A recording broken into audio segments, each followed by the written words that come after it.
Hey guys, it's Ken from Appletinis with Ken, and in today's video, we are going to go through the top 10 films that you should see before the end of 2017. So stick around because I got a list of some great films that you just don't want to miss.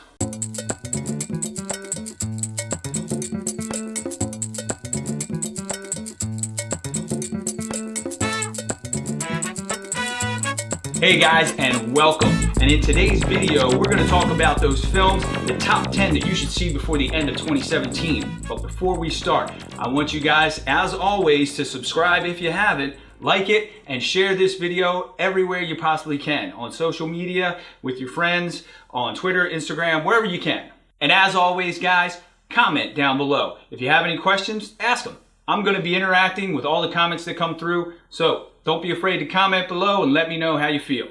All right, let's just jump right in. Let's start with number 10. The number 10 film that you should see before the end of 2017 is It, which comes out September 8th. Obviously, Stephen King movie. There you have it. He didn't direct it, but of course he wrote it. It's one of his books, and it's kind of a remake of the television series from the 80s, but not.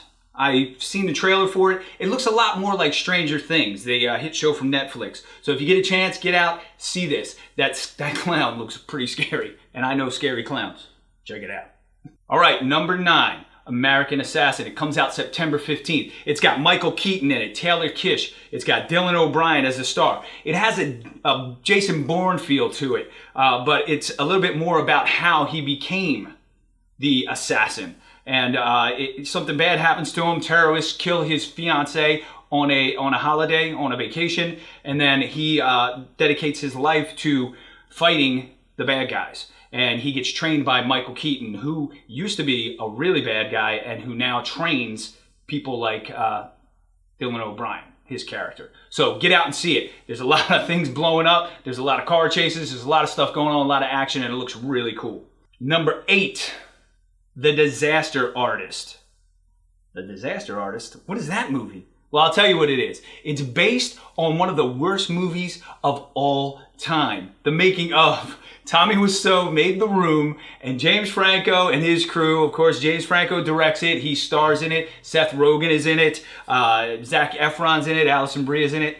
And it's about an independent filmmaker who makes a film that is so bad that it becomes infamous. And they have screenings of it all across the country. As a matter of fact, one's coming up this fall in New York City. And that comes out on December 1st, in limited cities, and then December 8th, it'll have a wide release. So get out and see that and find out how they made one of the worst films ever made, The Room.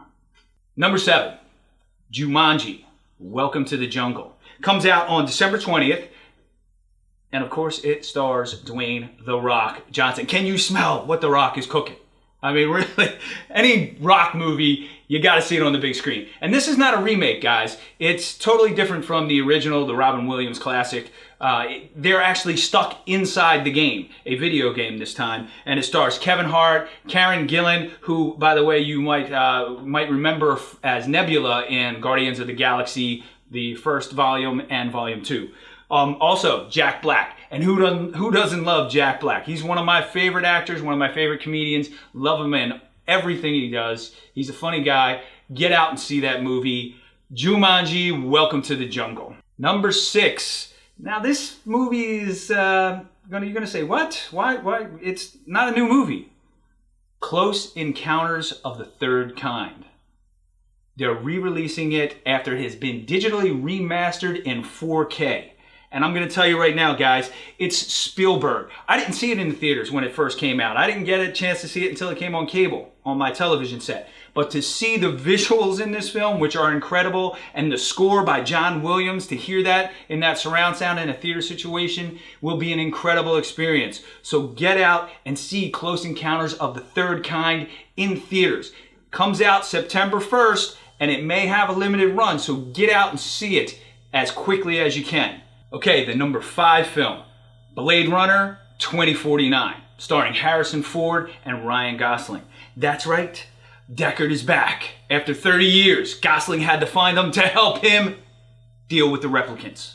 It has a lot of references to the original Ridley Scott classic, and It may even have a Rutger Hauer reference in there somewhere. I don't know. I haven't seen the film, but I did see the trailer, and it looks amazing. It looks just like it was set in the same time frame, all the same kinds of shots, all the same kinds of tech and everything. It looks great. So get out and see that.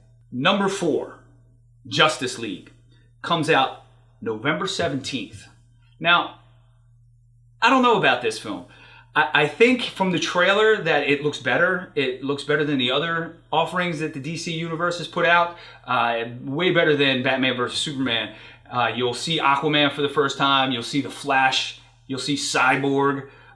They're trying to carry on the Wonder Woman popularity, and they're trying to carry that momentum into a better film.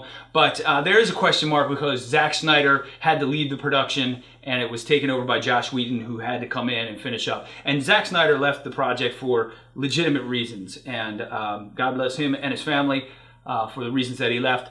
But get out, see Justice League if you are a superhero movie fan. It's going to be fun. It looks fun from what I've seen so far, and hopefully it lives up to the hype. And it's been a long time coming, and I can't wait to see this because, you know, Superman, Batman, 2 of my favorite characters of all time. Aquaman is one of my favorite characters. I want to see what Jason Momoa does with that character. And of course, Gal Gadot's Wonder Woman, or Gal Gadot, I'm sorry. Her Wonder Woman was incredible in the Wonder Woman movie, and I hope that that carries over into the Justice League film. November 17th. Number 3, Kingsman, The Golden Circle. That's right, Harry is back. Yes, Colin Firth comes back, and he is back as Harry Hart. Of course, Taron Egerton, Channing Tatum, Mark Strong, Pedro Pascal, Halle Berry, Julianne Moore. I mean, the cast is incredible. It looks like a lot of fun from what I've seen so far. It's got a lot of action and a lot of cool special effects. It kind of takes the spy genre because 007's kind of gotten more into the Jason Bourne territory. It kind of takes the spy genre back to the James Bond, Sean Connery James Bond, Roger Moore James Bond feel to it. But more, you know, modern, in a modern world. So get out, see that. It's directed by Matthew Vaughn, who did Layer Cake, which is one of my favorite Daniel Craig movies. He also did X-Men First Class, and of course he did the first Kingsman film, and he's scheduled and signed on to do the 3rd Kingsman film. They're doing another one. Amazing. Number 2, Thor Ragnarok. Here's the number 1 reason you should put down that 1250. Are you ready? Thor battles the Hulk. It's worth it right there.